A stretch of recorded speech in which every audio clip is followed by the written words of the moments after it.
10 ವರ್ಷಗಳಿಂದ ಬೀದರ್ ನಗರದ ಒಂದು ಹಳ್ಳದ ಕೇರಿಗೆ ಹೊಂದಿಕೊಂಡಿರುವಂತಹ ಆನಂದೇ ನಗರ್ ಓಣಿಯು ಅಭಿವೃದ್ಧಿಯಿಂದ ವಂಚಿತವಾಗಿದೆ. ಇಲ್ಲಿ ಯಾವುದೇ ಮೂಲಭೂತ ಸೌಕರ್ಯಗಳಿಲ್ಲ ಎಂದು ಓಣಿಯ ಜನರು ತಮ್ಮ ನೋವನ್ನು ತೋಡಿಕೊಂಡಿದ್ದಾರೆ. ಶಾಸಕರ ಅನುದಾನದಲ್ಲಿ ಒಂದು ಸಚಿವ ರಹೀಂ ಖಾನ್ ಅವರು ರಸ್ತೆಯನ್ನು ಮಾಡಿಸ್ತಾ ಇದ್ರೂ ಕೂಡ ನಗರಸಭೆ ಉಪಾಧ್ಯಕ್ಷೆ ಲಕ್ಷ್ಮೀಬಾಯಿ ಹಂಗರ್ಗಿ ಅವರ ಮಗ ಧನರಾಜ್ ಹಂಗರ್ಗಿ ಅವರು ಅಭಿವೃದ್ಧಿ ಮಾಡಲು ಬಿಡುತ್ತಾ ಇಲ್ಲ. ರಸ್ತೆ ಮಾಡಲು ಬಂದಿರುವವರಿಗೆ ಕೆಲಸ ನಿಲ್ಲಿಸಿ ಎಂದು ಹೆದರಿಸಿ ಅರ್ಧಂಬರ್ಧ ಕೆದರಿ ಜನರು ಓಡಾಡಲು ಬರದಂತೆ ಮಾಡಿದ್ದಾರೆ ಎಂದು ಓಣಿಯ ಜನರು ತಮ್ಮ ಆಕ್ರೋಶವನ್ನು ಹೊರಹಾಕಿದ್ದಾರೆ. ಹೀಗೇಕೆ ಮಾಡಿದ್ದೀರಿ ಎಂದು ಕೇಳಿದರೆ ನಿಮ್ಮ ಓಣಿ ನನಗೆ ಸಂಬಂಧ ಬರುವುದಿಲ್ಲ ಎಂದು ಹೇಳ್ತಾ ಇದ್ದಾರೆ. ಹಾಗಾದರೆ ಹಂಗರ್ಗಿಯವರು ಮತ ಹಾಕಿಸಿಕೊಂಡಿದ್ದು ಏಕೆ ಎನ್ನುವ ಪ್ರಶ್ನೆ ಜನರು ಆ ಓಣಿಯ ಜನರು ಮಾಡ್ತಾ ಇದ್ದಾರೆ. ನಮಗೆ ಸೌಲಭ್ಯ ಒದಗಿಸಿಕೊಡಿ ಎಂದು ತಾಯಂದಿರು ನಗರಸಭೆ ಸದಸ್ಯರು ಹಾಗೂ ಉಪಾಧ್ಯಕ್ಷರಿಗೆ ಅಂಗಲಾಚಿ ಬೇಡ್ಕೊಳ್ತಾ ಇದ್ದಾರೆ. ಓಣಿಯ ಮಹಿಳೆ ಮಂಗಲ ಎನ್ನುವವರು ಮಾತನಾಡುತ್ತಾ, ಧನರಾಜ್ ಹಂಗರ್ಗಿ ಮತ ಕೇಳಲು ನಮ್ಮ ಮನೆಯವರೆಗೆ ಬರ್ತಾರೆ. ಚುನಾವಣೆ ಸಂದರ್ಭದಲ್ಲಿ ಸೌಲಭ್ಯ ಕೇಳಲು ಹೋದರೆ ನಿಮ್ಮ ಗಲ್ಲಿ ನನಗೆ ಸಂಬಂಧವಿಲ್ಲ ಅಂತಾರೆ. ಹೀಗಾಗಿ ನಾವು ಕೈಕಾಲು ಬಿದ್ದು ಹೇಗೋ ಶಾಸಕರ ಅನುದಾನದಲ್ಲಿ ರಸ್ತೆಯನ್ನು ಮಂಜೂರು ಮಾಡಿಸಿಕೊಂಡು ಬಂದಿದ್ದೆವು. ರಸ್ತೆ ಕಾಮಗಾರಿ ಆರಂಭ ಕೂಡ ಆಗಿತ್ತು, ಅರ್ಧಂಬರ್ಧ ಕೆದರಿದ್ದಾರೆ. ಆದರೆ ನನಗೆ ಕೇಳದೆ ರಸ್ತೆ ಕಾಮಗಾರಿ ಹೇಗೆ ಪ್ರಾರಂಭ ಮಾಡಿದ್ದೀರಿ ಎಂದು ಗುತ್ತಿಗೆದಾರರಿಗೆ ಮತ್ತು ಕೆಲಸ ಮಾಡೋರಿಗೆ ಒಂದು ಹೆದರಿಸಿ ಧನರಾಜ್ ಅವರು ಕೆಲಸ ನಿಲ್ಲಿಸಿದ್ದಾರೆ. ಮೊಳಕಾಲುದ್ದ ಕೆದರಿ ಹೋಗಿದ್ದಾರೆ. ನಾವೀಗ ಹೇಗೆ ಓಡಾಡಬೇಕು? ವಯಸ್ಸಾದವರು ಬೀಳ್ತಾ ಇದ್ದಾರೆ, ಕಾಲು ಮುರ್ಕೊಳ್ತಾ ಇದ್ದಾರೆ ಎನ್ನುವಂತ ಮಾತನ್ನ ಹೇಳಿದರು. ನಮಗೂ ನಗರಸಭೆ ಉಪಾಧ್ಯಕ್ಷರ ಮಗ ಈ ಕೆಲಸ ನಿಲ್ಲಿಸಿದ್ದಾರೆ ಎಂದು ಗೊತ್ತಿರಲಿಲ್ಲ. ಆದರೆ ಸಚಿವರ ಮನೆಗೆ ಹೋಗಿ ನೀವು ಮಾಡಿಸುವ ರಸ್ತೆ ಕಾಮಗಾರಿ ಏಕೆ ನಿಲ್ಲಿಸಿದ್ರಿ ಎಂದು ಕೇಳಿದಾಗ ನಿಮ್ಮ ವಾರ್ಡ್ನ ನಗರಸಭೆ ಸದಸ್ಯರು ಈ ಕೆಲಸ ನಿಲ್ಲಿಸಿದ್ದಾರೆ ಎಂದು ಹೇಳಿದಾಗ ನಾವು ಮತ್ತೆ ಹಂಗರ್ಗಿ ಅವರಿಗೆ ಕರೆ ಮಾಡಿದ್ದೇವೆ. ಅವರು ಕರೆ ಸ್ವೀಕಾರ ಮಾಡಲಿಲ್ಲ. ಅವರು ನಮ್ಮ ಎದುರುಗಡೆ ಬರಲಿ, ನೇರವಾಗಿ ಕೂಡ ಮಾತನಾಡ್ತೇವೆ ಎಂದು ಓಣಿಯ ಪ್ರಮುಖರು ತಮ್ಮ ನೋವನ್ನು ತೋಡಿಕೊಂಡ್ರು. ಸದ್ಯ ನಮ್ಮಲ್ಲಿ ಬೀದಿ ದೀಪಗಳಿಲ್ಲ, ಕುಡಿಯುವ ನೀರಿನ ಸೌಲಭ್ಯವಿಲ್ಲ, ನಳಗಳ ವ್ಯವಸ್ಥೆ ಇಲ್ಲ, ನೀರಿನ ಟ್ಯಾಂಕ್ ಇಲ್ಲ, ಸರಿಯಾದ ಚರಂಡಿ ವ್ಯವಸ್ಥೆ ಇಲ್ಲ. ಮಳೆ ಬಂದರೆ ಎಲ್ಲೆಂದರಲ್ಲಿ ನೀರು ನಿಲ್ತವೆ, ಕೆಸರು ಗದ್ದೆಯಾಗಿ ಓಣಿ ಮಾರ್ಪಾಡಾಗುತ್ತೆ. ರಸ್ತೆ ಅಂತೂ ಇಲ್ಲವೇ ಇಲ್ಲ. ಎಲ್ಲೆಂದರಲ್ಲಿ ಹುಲ್ಲು ಬೆಳೆದು ವಿಷ ಜಂತುಗಳು ಬರ್ತಾ ಇವೆ, ಮನೆ ಒಳಗಡೆ ಬರ್ತಾ ಇವೆ. ಮಕ್ಕಳು ಹೆದರಿಕೊಂಡು ಓಡಾಡುವ ಸ್ಥಿತಿ ಬಂದಿದೆ. ಮಕ್ಕಳು ಶಾಲೆಗೆ ಹೋಗ್ತಾರೆ, ಆ ಕೆಸರಿನಲ್ಲಿ ಕಾಲಿಟ್ಟೆ ಹೋಗ್ತಾರೆ. ನಮ್ಮ ಓಣಿಯಲ್ಲಿ ಸುಮಾರು 30 ಮನೆಗಳಿವೆ. 500ರಿಂದ 600 ಜನರು ವಾಸಿಸ್ತಾ ಇದ್ದೇವೆ. ನಗರಸಭೆ ಸದಸ್ಯರು ನಿಮ್ಮ ಓಣಿ ನನಗೆ ಸಂಬಂಧವಿಲ್ಲ ಎಂದು ಹೇಳಿದ್ದಾರೆ. ನಮಗೆ ಮತ ಕೇಳುವ ಅರ್ಹತೆ ಕೂಡ ಅವರು ಕಳ್ಕೊಂಡಿದ್ದಾರೆ. ಮುಂದೆ ಮತ ಕೇಳಲು ಬರಲಿ, ನೋಡೋಣ, ನಾವು ಅವರಿಗೆ ತಕ್ಕ ಪಾಠವನ್ನು ಕಲಿಸ್ತೇವೆ ಎಂದು ಆನಂದೇ ನಗರದ ಮುಖಂಡರು ತಮ್ಮ ಅಭಿಪ್ರಾಯವನ್ನು ವ್ಯಕ್ತಪಡಿಸಿದ್ದಾರೆ. ಫೋನ್ ಮಾಡಿದೆ ಯಾಕೆ ಸರ್ ಕಾಂಟ್ರಾಕ್ಟರ್ 2 ದಿನ ಫೋನ್ ಎಪ್ಸಿಲ್ಲ. ಮೊನ್ನೆ ಫೋನ್ ರಾತ್ರಿ ಫೋನ್ ಎಪ್ಸಿಲ್ಲ. ನಾ ಮತ್ತೆ ಇವತ್ತು ಮಾರ್ನಿಂಗ್ ಕಾಲ್ ಮಾಡಿದ್ರೆ ಕೆಲಸ ಯಾಕೆ ನೀವು ಕಳಿಸಿರಿ, ನಿಮ್ಗೆ ಮಾಡೋದಿದ್ದಿಲ್ಲ ರೋಡ್ ಅಂದ್ರೆ ನೀವು ಕೆದರಣೆ ಇದಿಲ್ಲ. ಈಗ ಅವ್ರಿಗೆ ಓಡಾಡ್ಲಕ್ಕೆ ಕೆಲವ್ರಿಗೆ ಮನೆಯವ್ರು ಹೆಂಗೆ ಹೊಡೆದ ಅವ್ರದೆಲ್ಲ ಕಟ್ಟಿಲ್ಲ, ಓಡದಾಕಿರಪ್ಪ ಓಕೆ ಅದ. ನಾವು ಕೇಳಿದಿರೋದ್ರೆ ನಿಮ್ದು ಗಲ್ಲಿ ಕೌನ್ಸಿಲರ್ ಅವ್ರ ಕೆಲಸ ನಮ್ಗೆ ಕೇಳಲ್ದೇನೆ ನೀವು ಹೆಂಗೆ ಸ್ಟಾರ್ಟ್ ಮಾಡಿರಿ ಅಂತ ರೊಕ್ಕ ಸೇರ್ಸರ ಅಂತ ಹೇಳಿದ್ರೆ ನಾ ಸೀದಾ ಅವಾಗ ಜಾಡ್ತೀನಿ ರೀ. ನಾ ಅದ್ರ ಸೈಂಡಿಗೆ ಮೀಡಿಯಾದ ಹೇಳತ್ತೀನಿ ನಾನು.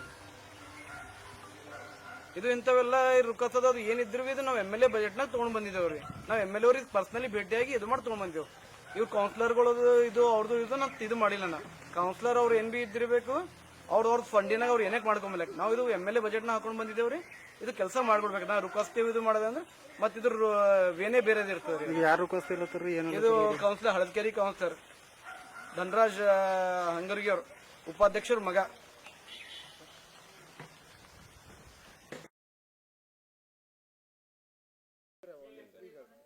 ನನ್ನ ಹೆಸರು ಮಂಗಲ. ನಮ್ಮ ಮನೆ ಮುಂದೆ ಕೆದ್ರಾರ ಗಾರಿ ಕೆದ್ರಾರ ನಿನ್ನ ಕೆದ್ಲಾಗ ಬಂದಾರ ಅವ್ರು ರೊಕ್ಕಸ್ಯಾರ. ನಮ್ಗೆ ಏರ್ಲಾಗ ಬರೋದು ಇಳ್ಯಾಕ ಬರೋದು ಪೂರಾ ಗಾರಿ ಅದ ಮನೆ ಮುಂದೆಲ್ಲ. ಈಗ MLA ಎಲೆಕ್ಷನ್ ಫಂಡ್ ಆಗ್ಯದ ಅಂತ ಹೇಳಿ ಇಲ್ಲಿ ಮಾಡ್ಸ್ಲತ್ತಾರ. ಅವ್ರು ಬಂದು ರೊಕ್ಕಸ್ಯಾರ. ಫೋನ್ ಮಾಡ್ಯಾರ, ಬುಲ್ಡೇಜರ್ ಕೆದ್ರಲತ್ರ ಫೋನ್ ಮಾಡ್ಯಾರ, ವಾಪಸ್ ಹೋಗ್ಯದ ಬುಲ್ಡೇಜರ್.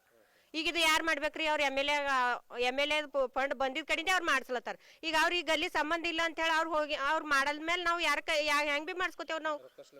ರೊಕ್ಕಸ್ಲತ್ತಾರ ಹಂಗುರ್ಗಿದವನು ಹಳದ ಕೇರಿರೋರು. ಏನೋ ಅವ್ರಿಗೆ ಗೊತ್ತು. ರೊಕ್ಕಸ್ಬೇಕ ಓಟ್ ಹಾಕ್ಲಕ್ ಬಂದಾಗ ಮನಿತನ ಬಂದು ಹೇಳಿ ಹೋಯ್ತಾರಿ. ಮತ್ತ ಕೆಲ್ಸ ಮಾಡಂದಾಗ ನಮ್ ಗಲ್ಲಿ ಸಂಬಂಧ ಇಲ್ಲ ಅಂತ ಹೇಳ್ತಾರ ಅವ್ರು. ಲೈಟ್ ಹಾಕಂದ್ರ ಬಿ ನಮಗ್ ಸಂಬಂಧ ಇಲ್ಲ ಅಂತಾರ. ಇದು ರೋಡ್ ಮಾಡ್ಸ್ಲಕ್ ಬಿ ನಮಗ್ ಸಂಬಂಧ ಇಲ್ಲ ಅಲ್ಲತ್ತಾರ. ಮತ್ ಇದು ಗಾರಿ ಕೆದ್ರ ಇಟ್ಟಾರ ನಾವ್ ಹೆಂಗ್ ಮಾಡ್ಬ ಈಗ ಸದ್ದ ಭೇಟಿ ಆಗಿಲ್ರಿ. ನಮ್ಗ್ ಗೊತ್ತೇ ಇಲ್ಲದು ಯಾರು ರೊಕ್ಕಸ್ಯಾರ ಅಂಬದ್ ಬಿ ಗೊತ್ತಿಲ್ಲ. ಯಾಕೆ ಅವ್ರ ಬುಲ್ಡೇಜರ್ದವ್ರು ಹೋಗ್ಯಾರ ಅಂಬದ್ ಬಿ ಗೊತ್ತಿಲ್ಲ.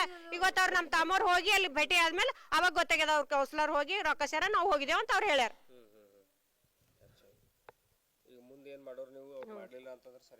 ಮುಂದೆ ಏನ್ ಮಾಡ್ಯಾರ? ಇಲ್ಲಿ ಎಲ್ಲ ಮಾಡಿಸ್ಬೇಕು. ಮಾಡ್ಸಲ್ ಹೋದ್ರಿ ಈಗ ನಾವು ಹೊಸ ಮಂದಿ ಇದು ಮಾಡ್ತೇವೆ. ನಮ್ ಗಲ್ಯ ಬರೋದಿಲ್ಲ. ಹೊಸ ಗಲ್ಯಾಗಿನ ಮಂದಿ ಒಂದಾಗಿ ಮತ್ ನಾವ್ ಹೇಳ್ಕೊಂಡ್ ಬಂದ್ ಏನ್ ಮಾಡೋದ ಮಾಡ್ತೇವ್ ನೋಡ್ರಿ. ನಾವ್ ಹೇಳ್ತಿದ್ದೇವ್. ಇದು ಆನಂದ್ ಕಾಲನಿ ಅದ ರೀ. ಹಳದಕೆರೆ ಆನಂದ್ ಕಾಲನಿ. ಹ್ಮ್ ಮತ್ತೆ ಓಟ್ ಹಾಕ್ತಿರಲ್ಲ ಮತ್ತೆ ಕೆಲಸ ಸಂಬಂಧ ಇಲ್ಲ ಯಾಕಂದ್ರು ಈಗ ಅದೇ ಕೇಳತ್ತಾರ ಇವ್ರು ಹೊಸ ಮಂದಿ ಅವ್ರು ಎದುರೇ ಬರಲ್ಲೋಗ್ಯಾರ ಅವ್ರು ಬರ್ಬೇಕಲ್ಲ ಅವ್ರು ಬಂದ್ರೆ ಅವ್ರ ಉಸ್ರ ಮಾತಾಡ್ತೇವೆ ನಾವು ಮಾತಾಡಲ್ಲ ಅಂದ್ರೆ ಕೇಳಿರ್ಬೇಕ ನಾ ಬರೋಬ್ಬರ ಮಾತಾಡ್ತೀವಿ ಇವ್ರ ಮನಿಗ್ ಹೋಗಿ ಕೇಳಿದ್ರು ಇದ್ರ ನಮ್ಗ ಗಲ್ಲಿ ಸಂಬಂಧ ಇಲ್ಲ ನಮ್ಗೆ ಕೇಳಬೇಡ್ರಿ ಅಲ್ಲ ಕರೆಸ್ರಿ ಬೇಕಾರೆ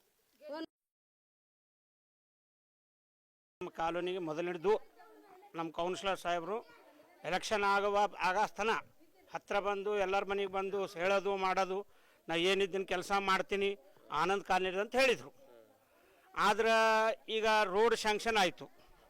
ರೋಡ್ ಶಾಂಕ್ಷನ್ ನಾವು ಇದಕ್ಕೆ ಮುಂದೆ ಹೋಗಿ ಒಂದ್ಸಲ ಅವ್ರಿಗೆ ಭೇಟಿಯಾಗಿದ್ದೆ, ನಾನು ಕೂಡ ಭೇಟಿಯಾಗಿದ್ದೆ. ಈ ಕಡೆ ನಮ್ಮ ಗಲ್ಲಿ ಕಡೆ ಬರೋ ಹೊಂಟ್ರಿ ನೋಡೋಣ ಹೊಂಟ್ರಿ ಅಂದಿದ. ಬರೀ ಹ್ಞೂ ಅಂದರೆ ಸುಮ್ಮನೆ ಕೂತಾರ. ಆದ್ರೆ ಒಳಗೆ ಮನುಷ್ಯನಾಗ ಏನದ ಖುನಾಗಿಲ್ಲ ನಮಗೆ. ಈಗ ಅದು ಆಯಿತು. ಅಷ್ಟಕ್ಕೆ ನಾವು ಏನು ಮಾಡೋದಂದ್ರೆ ಯಾಕೋ ಇವ್ರು ಕೇಳಲ್ಲ ಹೊಂಟ್ರ ಅಂಥೇಳಿ ನಾವು ನಮ್ಮ ಆನಂದ್ ಅವರಿಗೆ ನಮ್ಮ ವೈಜನಾಥ್ ಆನಂದ್ ಅವರಿಗೆ ನಾವು ರಿಕ್ವೆಸ್ಟ್ ಮಾಡ್ಕೊಂಡೆವು. ಹಿಂಗದ ಮತ್ತು ಹ್ಯಾಂಗೆ ಮಾಡಾರಿ ಮತ್ತು ನೀವಾದರೂ ಇದಕ್ಕೆ ಪ್ರಯತ್ನ ಮಾಡ್ರಂದ್ರೆ ಅವ್ರು ಏನು ಮಾಡಿದ್ರು ಅವಾಗ ನಮ್ಗೆ ಸಂಬಂಧ ಇಲ್ಲ ಅಂತ ಯಾವಾಗ ಅವರು ಸ್ಟೇಟ್ಮೆಂಟ್ ಕೊಟ್ಟರ ಅಂದಮೇಲೆ ಈಗ ನಾವೇ ಪ್ರಯತ್ನ ಮಾಡ್ಬೇಕಂದ್ರೆ ಪ್ರಯತ್ನ ಮಾಡಿ MLA ಫಂಡಿದಾಗ ರೋಡ್ ಸ್ಯಾಂಕ್ಷನ್ ಮಾಡ್ಕೊಂಡಿದ್ದೆವು. ಈಗ ಯಾವ ರೋಡ್ ಸ್ಯಾಂಕ್ಷನ್ ಮಾಡ್ಕೊಂಡಾರ ಅವರು MLA ಮಾಡ್ಕೊಂಡಾರ ಮಾಡ್ಕೊಳ್ರಿ, ಯಾಕೆ ಅದಕ್ಕೇನು ಸಂಬಂಧ ಅದ ಅಂತ ಅನ್ಬೇಕಲ್ರಿ. ನೀವು ಕೌನ್ಸಿಲರ್ ಅಂದ್ರೆ ಏನು ಕೆಲಸ ಅದ? ಕೌನ್ಸಿಲರ್ ಮುಖ್ಯ ಹುದ್ದೆ ಏನದ?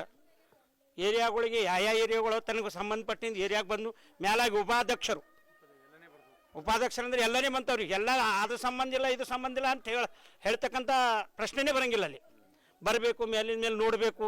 ಈ ಒಂದು ಕಚ್ಚರ ಬಂಡಿ ಬಂದ್ರೂ 2 ದಿನ ಬರ್ತದೆ, 2 ದಿನ ಬರೋದು ಬರಗುಡಲ್ರು. ಈ ರೀತಿ ಮಾಡೋದು ಸರಿ ಅಲ್ಲಲ್ಲ. ಮೂಲ ಗೆಲ್ಸಿದೆವು, ನಿಮ್ಗೆ ಓಟ್ ಹಾಕಿ ನಾವು ಗೆಲ್ಸಿಂದ ಅದಕ್ಕೆ ಯಾವ ಕಾರಣ ಗೆಲ್ಸಿದ್ವಿ ನಾವು? ನಮ್ಮ ಕಾರ್ಯಗಳು ನಮ್ಗೆ ಇಲ್ದಿರ್ತಂಥ ಕೆಲಸ ಒಳ್ಳೆ ತಿಳುವಳಿಕೆ ಮನುಷ್ಯನ ಕೆಲಸ ಮಾಡ್ತಾನೆ ಅಂಥೇಳಿ ಉದ್ದೇಶದಿಂದ ನಾವೇನು ಮಾಡಿದೆವು, ಒಂದು ಕೌನ್ಸಿಲರ್ ಇದಕ್ಕೆ ನಿಂತಾಗ ನಾವು ಓಟ್ ಹಾಕಿದೆವು, ಸಹಕಾರ ಮಾಡಿದೆವು. ನಾವು ಯಾವ ಸಹಕಾರ ನಿಮಗೆ ಮಾಡಿದೆ ಅಂದ್ರೆ ನೀವು ನಮಗೆ ಸಹಕಾರ ಮಾಡಬೇಕಾ ಮಾಡಬಾರ್ದು? ಇದು ಕೌನ್ಸಿಲರ್ ತಪ್ಪು, ಭಾಳ ದೊಡ್ಡ ತಪ್ಪು ಇದು. ಅವ್ರು ಏನು ಮಾಡಬೇಕು, ಬಂದು ಆಲೋಚನೆ ಮಾಡಿಕೊಂಡು ಬಂದು ನಾ 2-3 ಸಲ ಹಿಂಗೆ ಭೇಟಿ ಆದಾಗ ಹಾದ್ಯಾಗ ಸಿಕ್ಕಾಗೊಮ್ಮೆ ಬರ್ರಿ ಕೌನ್ಸಿಲರ್ ಸಾಬ್ರೆ ನಮ್ಮ ಏರಿಯಾಗೆ ಬರ್ರಿ, ಸ್ವಲ್ಪ ನೋಡ್ರಿ, ಲೈಟ್ಗಳಿಲ್ಲ, ಸುಮಾರು 7-8 ವರ್ಷದಿಂದ ಲೈಟ್ ಇಲ್ಲ, ಕತ್ತಲ್ದಾಗ ಹಾವುಗಳು ತಿಳುಗಳು ಓಡಾಡ್ಲಿಕ್ಕತ್ತೇವ, ನೀರುಗಳು ನಿಂದಿರ್ತಾವ, ಮಳಿದಾಗ ದನಗಳು ಓಡಾಡ್ಲಿಕ್ಕೆ ಬರಂಗಿಲ್ಲ, ಬೀಳ್ತಾರ, ವಯಸ್ಸಾದ್ರು ಬೀಳ್ತಾರ, ಕೈಕಾಲು ಮುರ್ಕೊಲಿಕ್ಕತ್ಯಾರ. ಇಲ್ಲ ಸರ್, ಈಗ ನೇರವಾಗಿ ಕೇಳ್ತೀನಿ ನಾನು. ಇಲ್ಲ ನಳ ನೀರು ಬಿಡ್ಲಾರ್ದು ನೀರು ನಿಂತಾವ, ಮಕ್ಕಳಿಗೆ ಪಾರ್ಗಳಿಗೆ ಹುಡುಗರಿಗೆ ಸಾಲಿ ಬಿಡ್ಲಾಕ್ ಹೋಗಿ ಹೊತ್ಕೊಂಡು ಬಿದ್ದು ಒಮ್ಮೆ 25-30 ರೂಪಾಯಿ ಆಗ್ಯಾರ. ಮನ್ಯಾಗ ಮಕ್ಕಳು ಓಡಾಡು, ಸತ್ತರು ಓಡಾಡ್ರು. ನಮ್ಮ ಗತಿ ಏನಾಯ್ತದ ನೋಡ್ರಿ. ಒಳ್ಳೆ ನೀವೇ ನಾವು ಗರ್ಭರು ಮಾಡಿ ತಿಂಬರ್ ಇದ್ದೇವು. ಇಷ್ಟು ಪರಿಸ್ಥಿತಿ ಬಂದು ನಮ್ಗ ಮತ್ತೇನದ ಏರಿಯಾ ಹಂಗಿಲ್ಲ ಹಿಂಗಿಲ್ಲ ಅಂತಾರ. ನಮ್ದು ಹಂಗ ಆಗೈತು. ಯಾವ ಏರಿಯಾದ ಕಡೆ ಹಿಂಗ ಅಂತಾರ ನೋಡ್ರಿ. ಓಟ್ ಹಾಕ್ಲಾಕಿದ್ರು ಬರ್ರಿ ಅಂತಾರ. ಇಷ್ಟು ಪರಿಸ್ಥಿತಿ ಬಂದು ಹೊತ್ಕೊಂಡ್ ಬಿದ್ದು ಆಮೇಲೆ 1.5 ತಿಂಗಳ ದಿನ ದಾಪನೆಯಾಗಿದ್ದ. ಮಕ್ಕಳು ಈಗ ಟೈಮಿನ ಮಕ್ಕಳು ಮಾಡ್ತಾರ, ಮಕ್ಕಳು ಮಾಡೋರು ಸಸ್ತರು ಮಾಡೋರು. ಇನ್ನು ನಾವು ಗೋರಿಗೆ ಹೋಗೋದೇ ಅದ ಟೈಮಿನ.